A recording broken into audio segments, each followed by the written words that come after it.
beaucoup, une école, c'est une formation et une expertise. Mais est-ce qu'on peut vraiment appliquer ce schéma au diplôme d'ingénieur ICAM ? Pas d'après nos alumni. Être ingénieur, selon eux, c'est trouver des solutions à tout type de problèmes, en s'adaptant à tous les domaines possibles et imaginables. De celui des startups dans la high-tech à l'industrie automobile, de la stratégie dans l'économie sociale à la maintenance des sites de transport d'un pays entier, ou encore de la gastronomie étoilée à la construction de fusées. Hier soir, j'ai assisté à un lancement qui est celui de Soyouz, c'était le numéro 24.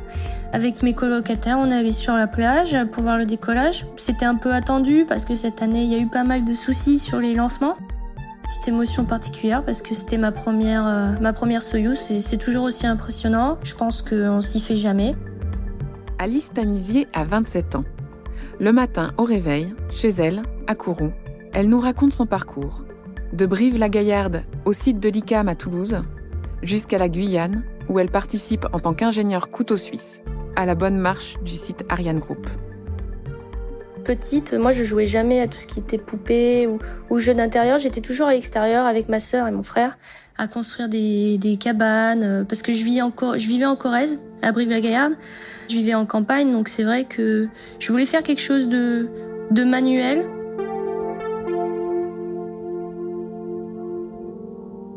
J'ai une sœur jumelle. C'est vrai qu'on était tout le temps ensemble. On a toujours été dans la même classe, on avait les mêmes amis. Je dirais qu'elle était plutôt comme moi. C'est-à-dire qu'elle savait pas trop où on allait, mais on y allait. On a fait les mêmes sports, on avait les mêmes centres d'intérêt. On s'est toujours porté l'une et l'autre. Moi, j'étais toujours la première supportrice de ma sœur et elle, la mienne. Alors, on a passé le bac avec ma sœur en 2011, je me souviens, 2011. Et puis avant le bac, il a fallu un petit peu décider de notre avenir. Je savais pas vers quoi me tourner vraiment, mais j'avais fait S. Et puis quand on est en bac S, de toute façon, on a un peu toutes les voies qui sont ouvertes. Donc c'était soit une école de commerce, soit l'école de médecine, soit l'école d'ingénieur. Donc en fin de compte, j'ai vite décidé l'école d'ingénieur. En cherchant sur un portail sur internet les écoles d'ingénieurs qu'il y avait l'ICAM qui se trouve à Toulouse. Donc avec mon père et ma sœur, un jour on est venus aux portes ouvertes, on a visité l'école, la résidence de l'école, etc. Et ça a tout de suite accroché et puis on a postulé et puis voilà. Donc je suis arrivée en septembre 2011, du coup avec ma sœur jumelle à la résidence de l'école qui s'appelait La Maille. On a été intégrés directement par la promo du dessus qui nous faisait visiter la résidence. Comme on était des filles et qu'il y a très peu de filles dans les promotions l'ICAM, je sais pas si ça a changé, mais en tout cas à l'époque c'était ça. On s'est directement fait intégrer par les filles de la promo du dessus, donc c'était sympa. La promo du dessus, je parle de formation intégrée parce que moi j'ai fait la formation intégrée avec ma sœur, c'est-à-dire que il y a une classe préparatoire pendant 2 ans. Puis au bout de ces 2 ans, on intègre entre guillemets l'école d'ingénieur proprement parlée qui est l'ICAM. Les 4 premiers mois, du coup, le premier semestre, proprement parlé, de septembre à décembre, ça a été assez compliqué puisque tu passes du lycée où t'as plutôt de bonnes notes sans forcément trop travailler, et puis là t'arrives en école d'ingénieur, en école de préparatoire, où tu as que des mauvaises notes, des 5, des 4, ça fait bizarre. Puis en plus, t'as l'école 1 à 2 fois par semaine, qui sont le soir, de 18h à 19h ou de 19h à 20h. Tu dois faire tes devoirs. Le samedi matin, la plupart du temps, il est pris parce que t'as des contrôles continus. Donc c'était un rythme assez difficile, que j'avais pas l'habitude d'avoir, mais qui au fur et à mesure, c'est plutôt bien passé. Parce que j'avais une promo superbe, on s'entraidait quoi. Donc c'est ça aussi la différence des classes préparatoires intégrées, c'est-à-dire qu'on n'est pas en compétition parce que de toute façon, on a tous le même but, c'est d'intégrer l'école d'ingénieur. Donc peu importe notre rang, on s'entraidait quoi. Est-ce que on était connus avec ma sœur entre guillemets, on savait qui était Alice et Marie quoi. On n'est pas introvertis, donc on participait beaucoup aux soirées. On était aussi dans les clubs de sport, on sortait beaucoup, puis on s'entendait très bien avec les garçons. Ça, c'est le cas de toutes les filles, parce que sur une promo de 90, on était 12 filles, je crois. Donc, c'est repérable, quoi.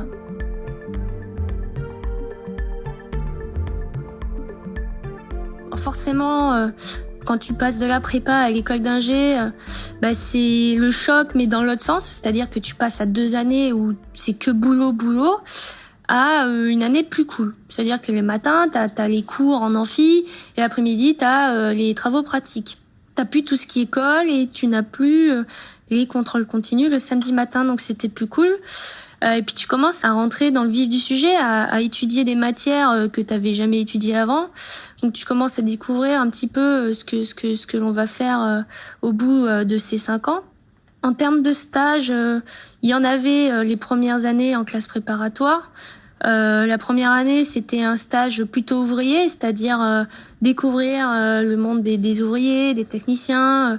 En deuxième année, c'était là, on devenait un petit step au-dessus, c'est-à-dire qu'on devait trouver un stage avec un peu plus de responsabilité. Donc moi, c'était qualiticienne. En fait, on a fait des stages pour découvrir le métier du plus bas au plus haut, si je peux dire, quoi. Pour pas, quand tu sors de l'école d'ingénieur, te sentir un peu tout puissant. Ça te fait redescendre sur terre.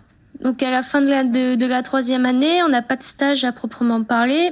On a ce qu'on appelle l'expériment. Tu pars 4 mois, partout, sauf en France. Faut que tu sois à l'étranger. Je suis partie 2 mois et demi en Thaïlande et 1 mois et demi au Cambodge. En Thaïlande, j'ai fait principalement de l'itinérance, c'est-à-dire que avec mon sac à dos, j'ai parcouru le pays, j'ai été dans des familles pour découvrir la culture. Et au Cambodge, j'étais dans une association où j'ai donné des cours d'anglais à des enfants qui n'avaient pas accès à l'école publique. Ils étaient au fin fond de la campagne et ils n'avaient pas forcément de moyens pour aller en centre-ville et payer l'école aussi à leurs enfants. Donc cet expériment a été un tournant pour moi, pour la simple et bonne raison que j'étais vraiment jamais partie à l'étranger. J'avais fait des voyages pour aller voir mon frère à l'étranger, à Londres et aux États-Unis, mais j'étais jamais toute seule, comme j'étais avec ma sœur et mon frère.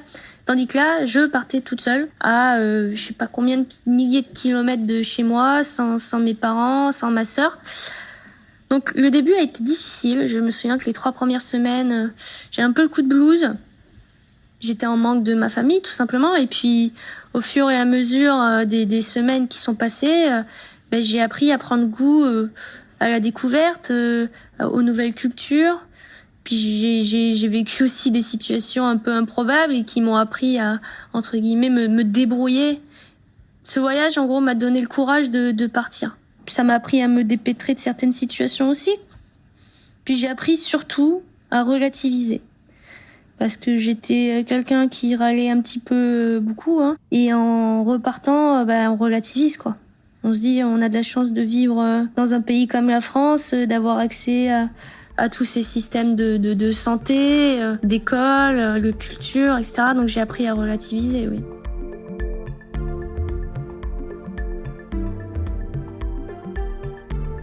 Donc 4 mois humainement incroyables. Quand je reviens, après mon expériment, j'ai eu ma 4e année. Je suis partie en Erasmus en Angleterre. J'ai passé ces 6 mois là-bas qui ont été aussi extraordinaires. Ça m'a fait découvrir une autre culture encore plus. En dernière année, j'ai fait mon mémoire en matériaux. Puis après est venu le stage de fin d'études qu'il faut chercher. Donc j'ai un peu galéré parce que je voulais faire un stage de fin d'études dans une entreprise où justement on travaillait les matériaux, donc type Stelia qui fabrique du composite pour des entreprises comme Airbus, ou Terreal qui fabrique des briques pour le BTP et autres. J'ai vraiment pas trouvé dans cette filière-là. Donc un jour, un mail est venu sur la boîte mail d'ailleurs de tous les élèves de l'ICAM qui étaient en dernière année. Et c'était un alternant qui devait faire son stage également de fin d'études, mais il ne pouvait pas le faire dans la même boîte que son alternance. Donc il proposait que quelqu'un le remplace pendant 6 mois. C'était un stage d'ingénieur études et méthodes chez Eiffage Énergie. Et moi j'ai postulé, il m'a présenté le poste, j'ai postulé et j'ai été prise.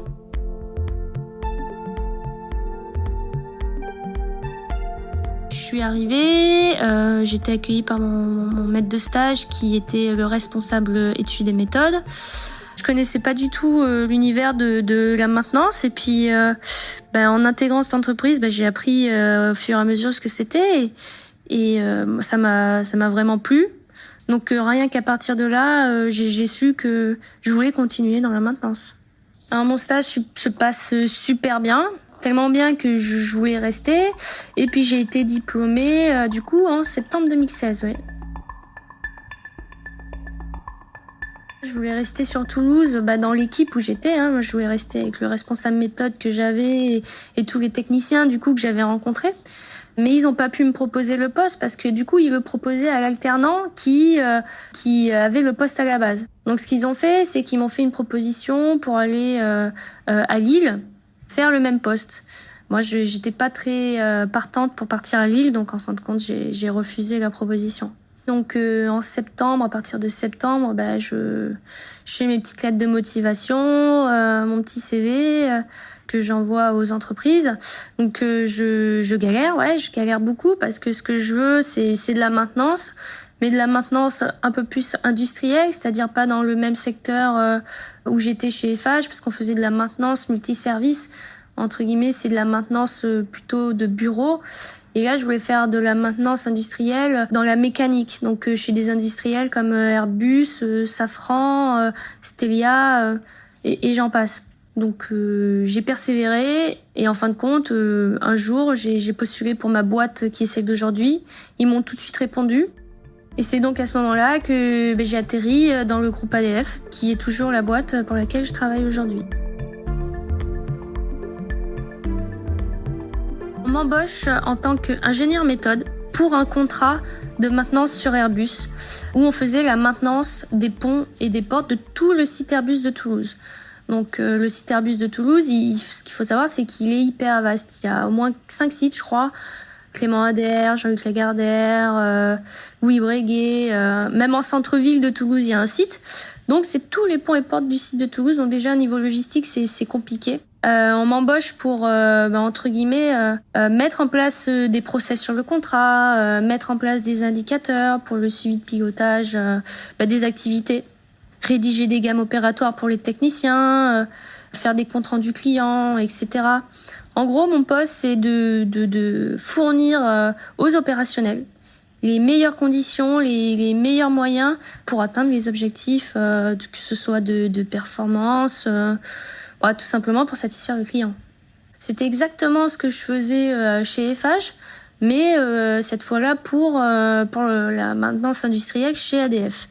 Sur le contrat, il n'y avait pas d'ingénieur méthode à la base. Donc en fait, je suis arrivée et on m'a dit faut remonter un petit peu le niveau du contrat parce qu'au niveau méthode, il n'y avait rien. Donc en gros, j'avais un petit peu la carte blanche. Le poste d'ingénieur méthode, on doit être force de proposition, on doit apporter des solutions et de l'innovation parce qu'il faut qu'on se démarque des autres. C'est comme ça qu'on gagne des contrats, tout simplement. Quand je le définis, qu'est-ce que c'est qu'un ingénieur ? C'est quelqu'un qui a une tête bien faite, je dis. Ça veut dire t'as pas forcément besoin d'être hyper intelligent, mais il faut que t'aies la tête bien faite, que t'aies un esprit plutôt logique, que tu sois force de proposition. Ouais, l'ingénieur méthode, c'est un peu le couteau suisse. Au début, on fait que des méthodes, c'est-à-dire qu'on va faire que, de la rédaction de gamme, de la gestion de logiciels, etc. Puis petit à petit, quand tu avances sur un contrat, par exemple, tu connais de mieux en mieux l'activité, donc on va te demander d'aborder d'autres aspects, type les finances, les économiques. Tu vas faire des devis, tu vas échanger avec des fournisseurs, tu vas être plus au contact du client. Donc, les ingénieurs méthodes sur un contrat ont vocation à devenir responsables de contrat après. Donc, je suis sur ce contrat pendant 2 ans. Donc, au bout d'un moment, la routine, elle arrive. Donc, j'ai eu envie de changer. L'aéronautique, c'était vraiment quelque chose qui me plaisait, mais je voulais partir à l'étranger. Donc, j'avais postulé pour un VIE au Maroc pour justement travailler chez Safran Nacelle à Casablanca. Mais à côté de ça, du coup, j'ai été rattrapée par mes responsables qui m'ont proposé un poste dans une direction qui venait d'être créée et qui s'appelait la direction internationale. Pourquoi ça m'intéressait ? Tout simplement parce que moi, à la base, je voulais rester dans ma boîte parce que je m'y sentais bien et puis on sent que chez le groupe ADF, il y a vraiment des perspectives d'évolution. Donc, de deux, la proposition qu'ils m'avaient faite, c'était quand même quelque chose d'hyper intéressant qui avait jamais été fait au sein de la boîte. Et puis en plus, on me parlait d'international, donc je savais que j'allais bouger à l'étranger, à droite, à gauche, et ça me plaisait beaucoup, oui.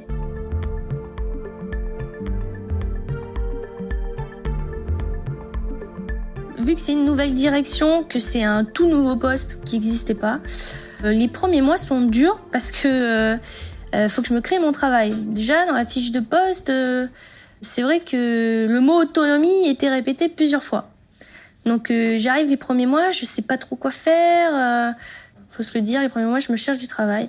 Au fur et à mesure, ça va de mieux en mieux, en échangeant avec les différents pays, parce que justement, mon travail, c'était d'être le relais entre tous les pays qu'on a au sein du groupe ADF et le siège. Donc faire le lien entre les pays et le siège qui se trouve à Vitrolles. Petit à petit, comment je fais ? J'échange avec les différents pays, que ce soit les patrons de pays, les ingénieurs sur place, etc. Moi, je leur dis, voilà, moi, mon poste, c'est celui-là. Je suis là pour vous aider. Si vous avez des besoins, que ce soit en termes de qualité, d'hygiène, sécurité, environnement et de méthode, qui est mon métier, moi, je suis là pour vous aider. Donc, au fur et à mesure, je me fais connaître des différents pays.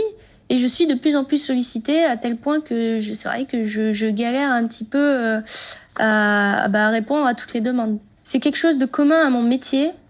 On nous demande d'être des têtes bien pensantes et d'être force de proposition. Donc déjà, ça fait partie du métier et puis ça fait, je pense aussi, fait partie de ma personnalité parce que moi, j'aime pas aller au travail et rien faire. Donc je pense que je suis quelqu'un de curieuse et d'obstinée, donc je pense que c'est comme ça que je me suis fait ma place au sein de la direction, oui.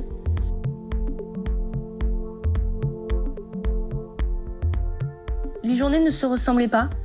Dans le groupe ADF, il faut savoir qu'on fait pas que de la maintenance, on fait aussi de l'intégration d'équipements, de la création de produits. Donc à l'international, j'avais pas forcément que de la maintenance, j'avais d'autres secteurs dans mon giron et du coup j'ai dû apprendre tout ce qui se faisait dans ces autres secteurs. Je connaissais rien du tout, donc j'ai fait évoluer mon panel de connaissances techniques, que ce soit aussi en termes de qualité HSE, j'en avais jamais fait avant.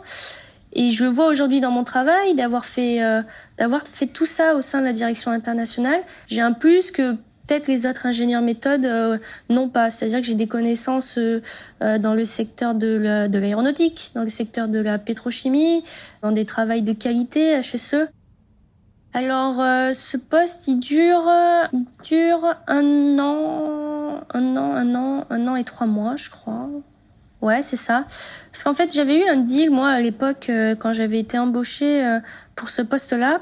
C'était de dire que moi, je voulais partir sur un contrat à l'étranger. Au fur et à mesure que je suis à la direction internationale, mon ancien responsable que j'avais commence à me faire participer à des appels d'offres, comme pour l'aéronautique à Bombardier. Et le dernier appel d'offres qu'on me propose, c'est celui d'Ariane Group pour faire la maintenance et l'exploitation des ensembles de lancement Ariane 6, Ariane 5 et Soyouz. En fait, l'appel d'offres Ariane 6 avait déjà été gagné et comme cet appel d'offres avait été gagné, on nous avait demandé de répondre aussi à celui pour Ariane 5 et Soyouz, qui était un contrat de 3 ans. Donc j'ai participé à l'appel d'offres. On m'a demandé tout simplement si le projet se faisait, est-ce que je voulais y participer ? Est-ce que je voulais être ingénieur sur ce contrat-là ? À l'époque, j'avoue que la Guyane, ça me faisait pas rêver. Mais je suis dans ma petite voiture sur le périphérique de Toulouse et je rentre et puis je me souviens que je me demande dans la voiture, je dis mais en fait, ouais, j'ai envie d'y aller parce que c'est le plus gros projet qu'ait jamais gagné le groupe ADF en maintenance et puis je veux faire partie de ce projet. Et puis bon, le produit fini, on parle quand même de fusée. Donc ça a titillé, ma curiosité. Et puis je me suis dit, si je le fais pas, je vais regretter toute ma vie. Donc j'ai saisi l'opportunité et puis go pour la Guyane.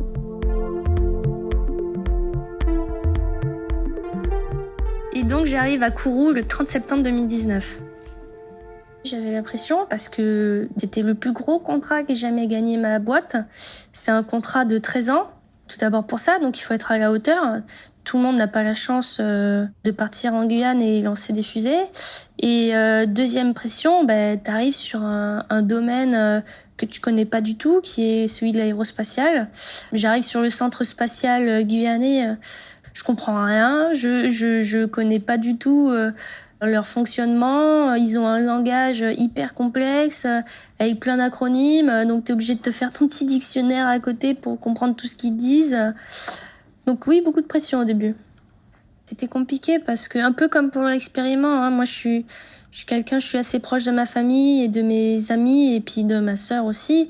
Donc quand je suis partie, première semaine un petit peu morose, où t'es à l'hôtel, loin de tes proches, dans un climat qui est tropical, il fait chaud, il fait humide, tu transpires toute la journée.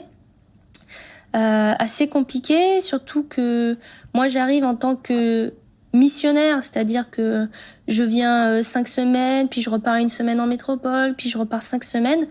Donc je suis un peu baladée entre guillemets entre l'hôtel, les Airbnb. En gros, pendant 6 mois, je crois, j'ai changé d'appartement, je pense 5-6 fois. Et du coup, t'as pas de chez toi. Tu vis dans tes valises. C'était assez compliqué.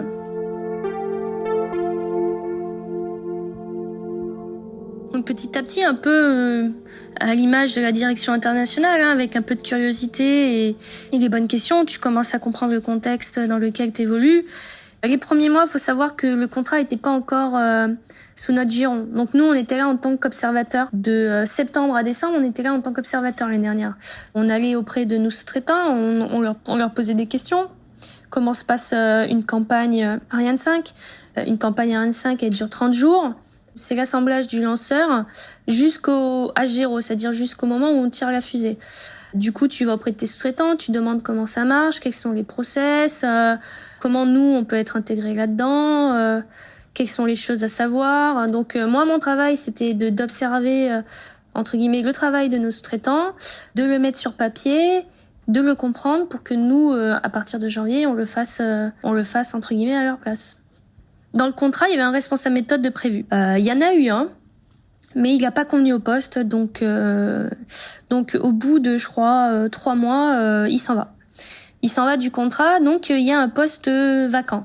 Moi, au vu du travail que je fournissais, je me suis dit, mais pourquoi j'essaierais pas de postuler ? Bon, je sais que je manque peut-être un peu d'expérience, mais moi, j'ai envie de postuler pour ce poste-là. J'appelle mon chef, mon responsable de contrat à l'époque, qui lui vient tout juste d'arriver. Il est nouveau en Guyane et je lui dis j'aimerais postuler pour le poste. Il me prend au sérieux, puis il me dit ok, bango.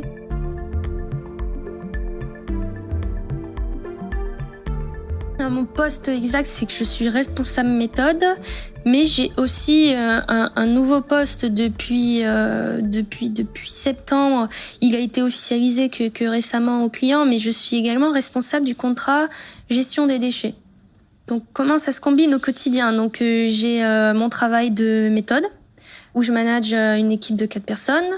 Et j'ai aussi mon travail de responsable de contrat gestion des déchets. Comment je l'organise ? J'aurais envie de dire que ça se fait un peu au jour le jour. Pour la partie méthode, on a des réunions hebdomadaires ou mensuelles qui sont bien ancrées et du coup ça bouge pas et la partie management là elle est quand même bien ancrée. Par contre la partie gestion des déchets, ça va être plutôt à la demande du client. La partie gestion des déchets, ce qu'il faut savoir, c'est que sur le contrat, en fait, on doit au client une tournée hebdomadaire. C'est-à-dire que tous les jeudis, il y a un camion qui va sur tous les points de collecte du centre spatial et qui va récupérer les déchets et pour les ramener dans un centre de traitement. Donc ça, c'est quelque chose qui bouge pas et que l'on doit contractuellement. Par contre, il peut y avoir des demandes exceptionnelles d'enlèvement de déchets. Par exemple, s'il y a des volumes de déchets trop importants qui ne peuvent être pris en compte lors d'une tournée hebdomadaire, il y a une demande du client qui m'est faite et moi je dois organiser la partie logistique avec mon prestataire. Qui dit prestation supplémentaire dit devis et facturation, c'est-à-dire que c'est une prestation que je vais faire payer au client. Donc je vais devoir consulter mon prestataire, faire un devis et lui envoyer. Donc là j'ai une partie vraiment gestion économique en plus. pendant le Covid, j'ai été rapatriée en métropole. Donc quand je suis revenue en Guyane, on avait trouvé une maison avec 2 personnes qui sont mes collègues aussi et qui sont mes collègues dans le service méthode. Donc au début, quand on a emménagé tous les 3 ensemble, on était collègues. Mon poste de responsable méthode est arrivé après, donc en mi-juillet. Donc ça faisait un petit peu bizarre. Même mon chef m'avait mis en garde. Il m'avait dit, tu sais, hein, tu vas passer chef de personnes avec qui tu vis. Il a dit, faut qu'ils aient du respect pour toi. Il faut pas qu'ils aient une image de copine. Donc déjà, j'avais peur qu'ils le prennent mal ou que ça se passe pas forcément bien à la maison. Et puis de 2, moi je voulais que mon chef il voit que je méritais ce poste de manager. Et si t'es copain avec tes colocs qui sont aussi les gars que tu manages, c'est compliqué. Double pression. Puis en fin de compte, mes colocs ont très bien pris et puis ils m'ont accompagné là-dedans. ADF, m'a fait confiance et puis comme j'ai satisfait puis la plupart des attentes de ma direction, c'est quelque chose qui coule de source entre guillemets. Ça m'arrive à moi, mais ça arrive à beaucoup de gens qui travaillent au sein du groupe ADF. On essaye de garder les compétences et de les faire évoluer. Je pense que oui, les femmes au sein du groupe ADF ont des postes plutôt élevés, mais c'est pas, elles montent facilement. Je pense que c'est un petit peu triste de dire ça, mais encore aujourd'hui, quand t'es une femme, même au sein de ma boîte, même si elle fait tout pour que les femmes et les hommes soient sur un même pied d'égalité, on travaille plus pour produire la même chose qu'un homme. C'est-à-dire qu'on doit en faire plus que eux pour atteindre un certain poste. C'est triste de dire ça, mais je pense que du coup, comme on travaille plus, qu'on est, je pense, de manière générale plus productif que les hommes, oui, du coup, on monte plus facilement, oui, parce que pour le même niveau d'exigence, nous, on est obligé d'en faire plus, quoi. Je suis la seule fille dans mon équipe, entre guillemets, opérationnelle, parce qu'après, t'as des femmes dans les services support, RH et achat, mais la partie opérationnelle, je suis la seule femme. Mais si mon chef m'en demande plus parfois, je pense pas que ce soit parce que je suis une femme, c'est sûr que non. Je pense que c'est parce que il attend beaucoup de moi et qu'il sait que je suis capable de le faire. Parce qu'il y a un truc que m'ont fait remarquer mes collègues, et ils m'en parlent souvent, mais c'est vrai. Je sais que je suis jamais satisfaite de ce que je fais. J'ai toujours l'impression que ce que j'ai fait c'est nul et du coup je veux toujours faire mieux. Mais c'est en lien avec ce que je disais tout à l'heure, c'est-à-dire que les femmes, elles font plus pour des niveaux d'exigence similaires avec les hommes. Elles en font plus, mais parce que je pense que... Enfin, moi, en tout cas, je suis jamais satisfaite de ce que je fais. On peut sortir d'une réunion avec le client, moi, je vais être dégoûtée de ma prestation, alors que mes 2 collègues, ils vont me dire « Mais non, mais ça s'est super bien passé ». Donc, je pense qu'on n'a pas la même vision aussi, les femmes que les hommes, sur le travail fourni ou le travail perçu. Et je pense que c'est aussi pour ça que on est plus exigeante envers nous-mêmes, quoi. Qu'est-ce que ça fait de faire partie de la production de fusées ? J'avoue, au début, on s'en rend pas trop compte. T'es sur le centre spatial, tu vois pas forcément le produit fini au départ. Moi, je m'en suis rendu compte quand je suis allée au bâtiment d'assemblage final, c'est-à-dire que c'est là qu'ils assemblent les dernières parties de la fusée avant son transport sur le Patia. Donc là, j'arrive et puis je suis en face de la fusée, quoi, et je me dis mais c'est ouf en fait, parce que je suis dans une fusée et il y a très peu de gens qui ont la chance de faire ça, d'être pris en photo devant le lanceur. Je pense que ça doit être un tout petit pourcentage de gens sur la Terre qui ont la chance de vivre ça. Donc déjà, c'est là que je me rends compte que j'ai une chance incroyable. Le deuxième moment émouvant, c'est quand j'assiste à mon premier lancement. Donc mon premier lancement, c'est une Ariane 5. Faut savoir qu'en Guyane, on lance 3 types de fusées. Ariane 5, qui est le programme français-allemand, Soyouz, programme russe, et Vega, programme italien. Sur ces 3 fusées, la plus impressionnante, c'est Ariane 5. Donc mon premier lancement, c'est une Ariane 5, je me souviens, il est 18h, il fait beau, ciel dégagé, ce qui est plutôt rare. Je suis sur une montagne où en fait c'est un site d'observation pour les lancements, et tu as un speaker qui parle derrière et qui t'explique tout le déroulé. Et puis après, le décompte final arrive, le 10, 9, 8, 7, 6. Et là, 0, pam, la fusée, elle part. Moment incroyable, je pense que on se rend pas compte du bruit que ça provoque. Pareil, ça fait énormément de lumière, on s'en rend pas compte. Donc quand ça part dans le ciel, quand il fait nuit, ça t'illumine tout le siècle, c'est magnifique. Puis c'est tellement un moment incroyable que moi, je veux le faire partager à plein de gens. J'aimerais que ma sœur, j'aimerais que mon frère et que mes parents viennent voir ce que c'est, parce que il y a très peu de gens qui le voient, ça. Donc dès que je connais les dates de lancement, même si elles bougent, je l'envoie ça à mes amis. Je leur dis, si vous devez venir, essayez de venir vers cette date-là, comme ça vous verrez un lancement. Ma famille n'est pas venue parce que Covid, ma sœur devait venir en avril dernier et du coup personne n'est venu pour le moment. L'ICAM, c'est une école hyper humaine. C'est quelque chose qu'on dit souvent, on a l'impression qu'on radote, mais c'est vrai, quoi. C'est une école hyper humaine. On nous apprend à être de bons managers et des managers humains. Moi, l'ICAM, c'est les meilleures années de ma vie, je pense. J'avais une promo d'enfer. On s'entendait hyper bien, même avec la promo du dessus. Donc, que des bons souvenirs. Qu'est-ce que fait ma sœur ? Aujourd'hui, elle est ingénieure dans la logistique chez Airbus. Elle m'a annoncé la semaine dernière qu'ils allaient la faire évoluer, qu'elle allait monter en grade. Donc oui, elle est épanouie. Moi, je suis hyper contente pour elle. Donc pour ma sœur et moi, il y a tout qui se passe bien. Je suis Camille Schneller et vous venez d'écouter le 5e épisode de la 2e saison de Parcours d'ingénieur. Un podcast de l'ICAM dans lequel des ingénieurs vous racontent leur parcours de l'école d'ingénieur à aujourd'hui. J'espère que ces témoignages vous permettront de mieux comprendre comment le diplôme d'ingénieur peut permettre de réaliser même les rêves d'enfants les plus fous. En France, l'ICAM se trouve dans 6 sites, à Lille, à Paris-Sénart, à Nantes, en Bretagne, en Vendée et à Toulouse.